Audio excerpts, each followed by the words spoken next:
Idealizada pelo pesquisador, psiquiatra e escritor Augusto Cury, a Escola da Inteligência objetiva desenvolver as habilidades socioemocionais, saindo daquela linhagem da cognitiva que a gente percebe sempre na escola, do estudo da matemática, da língua portuguesa, e trabalhar um pouco mais aprofundado as questões emocionais e alguns detalhes que a gente vai ter junto à minha convidada aqui, a Juliana Silveira de Souza, que é consultora da Escola da Inteligência, ela é consultora educacional da Escola da Inteligência e vai trazer essas informações detalhadas para que a gente entenda como esse processo acontece dentro das escolas e depois nessa continuidade da educação socioemocional na vida, na sociedade e no interior das residências. É isso mesmo, Juliana? Boa tarde. Sim, boa tarde. Muito obrigada pelo convite. É uma alegria recebê-la. Como funciona exatamente essa ferramenta de trabalho das emoções no ambiente escolar, da visibilidade que se deve ter a respeito do outro, fugindo um pouco das normas da matemática, da física e da língua portuguesa, por exemplo? Bem, quando a gente fala de Escola da Inteligência, né, de onde eu venho, o programa que as escolas no Rio Grande do Sul estão adotando, na verdade aqui em Cachoeira a única escola ainda é a UBRA São Pedro, que aplica a Escola da Inteligência, a gente vem falar de uma educação socioemocional mais abrangente. Que nem tu falou, um ser humano, ele é um ser humano como um todo. Então eu preciso, além da matemática e do português, mas eu preciso o quê? Gerenciar minhas emoções. Se eu não estou bem, eu não consigo aprender. Se eu não gerenciar o meu pensamento, eu também não consigo me concentrar. Então, dentro da Escola de Inteligência, a gente trabalhar esse gerenciamento das emoções, através da educação socioemocional. Que é determinante tanto para o aprendizado como para o desenvolvimento da própria vida. Isso, né? Tanto da parte cognitiva que tu falou, quanto da parte emocional. Inclusive o MEC, né, já próximo ano, colocou como norma, como lei, que todas as escolas trabalham as competências socioemocionais. Então já se pense um aluno como um todo, não só a parte cognitiva, mas a parte emocional, que as duas estão ligadas. Não só a escola, mas também isso para a vida, né? É estudar e compreender a existência do outro nesse contexto, tanto no ambiente escolar como no social, né? Isso, então a gente traz alguns objetivos dentro da Escola da Inteligência. O se colocar no lugar do outro, pensar antes de agir e reagir, empatia, honestidade. Vários objetivos a gente vem trabalhar, vem resgatar certos valores, que não é só na escola, e sim na sociedade, na vida como um todo. Importante que tu colocaste que não é só na escola, porque a educação em si inicia, na verdade, né? A gente falava antes aqui, eu conversava com a Juliana, inicia na tua casa, no teu ambiente, e aí a formação acontece na escola. É uma rede, então, que é fomentada através dessas ferramentas. Isso, então dentro da Escola de Inteligência o professor é o aplicador, então eu faço toda a parte do suporte pedagógico, a consultoria pedagógica, Sim. de ensino. Então, o professor, ele é capacitado, ele recebe um material para ele, então ele aplica uma vez por semana. Nós trabalhamos vários conceitos, né? Alguns objetivos eu já te coloquei antes. E quando a gente fala de Escola de Inteligência, a gente fala de um programa. Então, o aluno tem uma vez por semana em sala de aula, está dentro da grade curricular. Nós falamos também dos professores com essa capacitação, com workshops, com cursos em AD e principalmente a gente fala da família. Então a família também é convidada a fazer o curso da família. Então todo ano os pais recebem o material para vir realizar esse curso. Inclusive no próximo ano eles vão receber o material, vão ser convidados para 4 encontros e vão ter um aperfeiçoamento do curso da família em AD. Então a gente é uma junção, então é o aluno, é a escola e é os pais. O que é essa teoria da inteligência multifocal? De uma maneira bem didática, para que a gente entenda. Então, a teoria conceito. da inteligência multifocal do Dr. Augusto Cury, o idealizador, é ele que criou ela. O que ele trabalha? Nós trabalhamos a formação do pensamento. Nós queremos uma mudança, nós primeiro precisamos mudar o quê? Mudar o olhar, mudar o meu pensamento, e quando eu mudo esse pensamento, eu tenho uma nova atitude. Então, a teoria trabalha a formação do pensamento. E a gente, quando a gente fala de inteligência, né, o nome, né, Escola da Inteligência, a gente traz um outro conceito de inteligência do que a gente aprendeu desde a infância. O que é ser inteligente hoje? Então, a gente traz ser inteligente é conseguir resolver os conflitos do dia a dia. Isso é ser inteligente.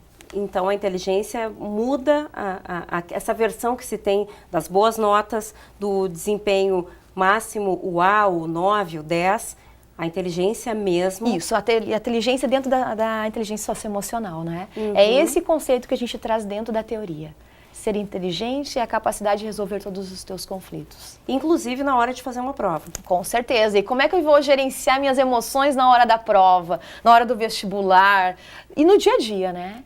No momento de angústia, como é que eu gerencio essa minha emoção? Isso é socioemocional. Isso é escola da inteligência. E essas são as ferramentas que vocês costumam utilizar. Na prática, o que se poderia colocar de maneira mais didática, assim?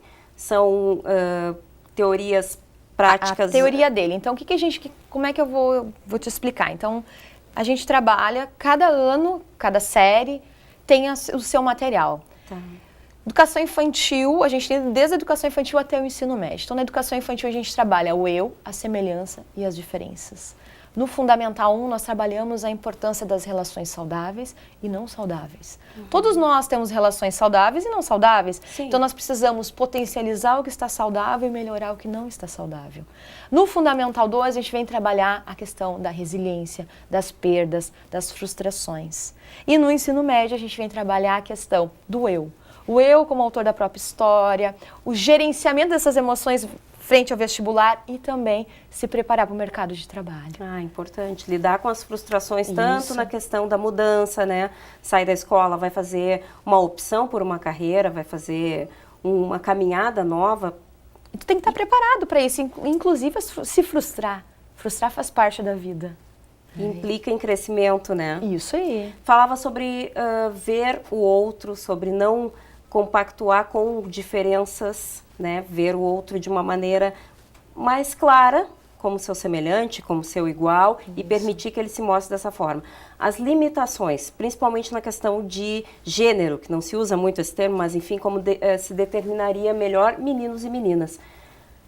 As meninas nasceram para cuidar da casa, varrer, limpar, ser professoras, não desmerecendo de forma alguma, mas uma carreira já pré-determinada.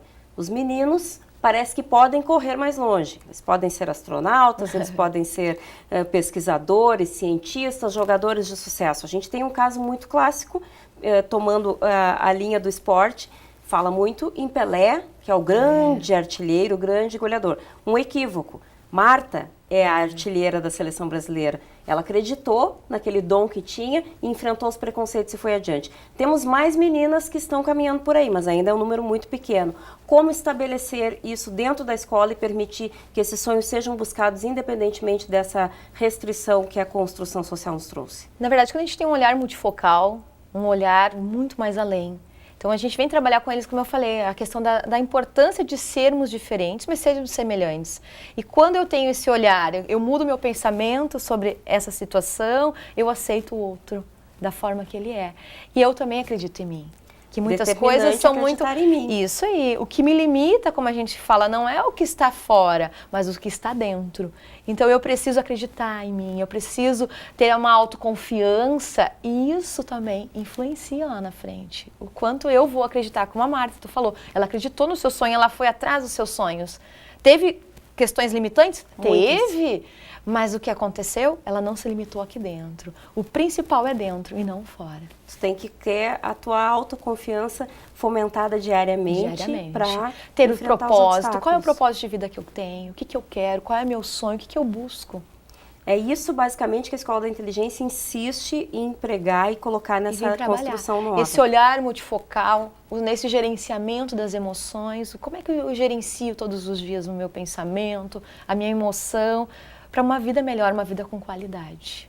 Qualidade, gerenciamento de tempo, de emoções, é inevitável falar sobre os estímulos a que estamos sendo submetidos todos os dias, a todo tempo. É o smartphone, é a internet, é uma rede de informações que vem para colaborar muito para o nosso crescimento, para o entendimento da sociedade, enfim, de uma série de coisas que nos chegam de maneira muito rápida e muito fácil, mas também de uma maneira muito violenta. À medida em que somos estimulados, o estresse parece vir Cada vez mais, cada né? vez mais, e num mesmo patamar. Não, e não Como tem, lidar né? com isso? E não tem como dizer, se não fosse a tecnologia, nós não estávamos aqui sentados, Exatamente. conversando, vocês escutando nós aqui no debate. Mas assim, a importância, não temos como dizer, não vamos querer mais a tecnologia. Na verdade, a tecnologia sempre fez parte da nossa vida, claro, com uma trajetória um pouco diferente. Cada ano que se passou, se tinha uma tecnologia. Mas hoje foi um boom da tecnologia, digamos assim. Sim, sem E dúvida. os nossos filhos, nós estamos cada vez mais inseridos e não temos como dizer, não quero mais. Mas a gente precisa o quê? Gerenciar isso. De que forma eu estou usando?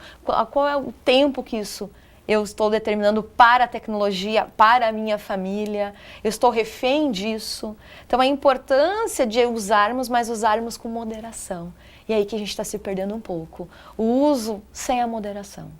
Existe um patamar, um limite específico sobre esta moderação? Na verdade, vai de cada um, mas é uma questão muito de tu se questionar, né? O quanto tempo eu tenho ficado no telefone, quanto tempo eu chego em casa, estou no WhatsApp, eu converso com a minha família, eu converso com meu marido, com meu esposo, com meu companheiro, e quanto tempo eu tenho ficado ali? Então, assim, não existe uma moderação. Acho que cada um tem que pensar o quanto está. Quanto tempo está se dedicando? Claro que para crianças hoje... Pois é, e entrar nesse aspecto. Tem a questão, tem pediatras que já colocam no máximo 2 horas no dia, com intervalos de 30 a 40 minutos. Que isso já está interferindo no desenvolvimento infantil, nos olhos, enfim, na postura. Então, hoje pediatras já estão nos colocando. Isso, aí já entra numa questão mais técnica mesmo, até Isso. Fisiológica, enfim. Isso. Mas o ideal é que os pais observem, então, a interação social Isso. dentro de casa para limitar um pouco até onde isso As deve regras, ir. né, que a gente sempre fala, precisa ter regras. Para tudo. Para tudo, né? Como construir essa rede de suporte, mesmo aqueles que a princípio não têm acesso, como é o caso das escolas que ainda não aderiram ao programa da Escola da Inteligência, mas as dicas que a Juliana vem trazendo aqui a gente pode exercitar dentro de casa.